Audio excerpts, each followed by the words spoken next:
Take your time so that you do a good job. Oh, okay. Now we're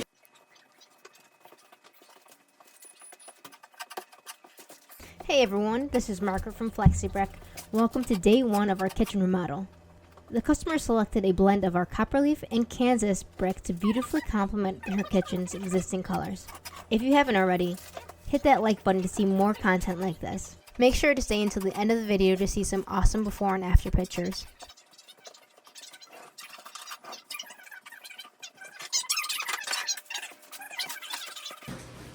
I got the watermelon. Do you have any up yet? Yes, I've cut this trying to get. Oh, okay. They're just Yeah, showing gonna look everything nice. lined up. Gonna look nice. Take your time so that you do a good job. Oh, okay. Now we're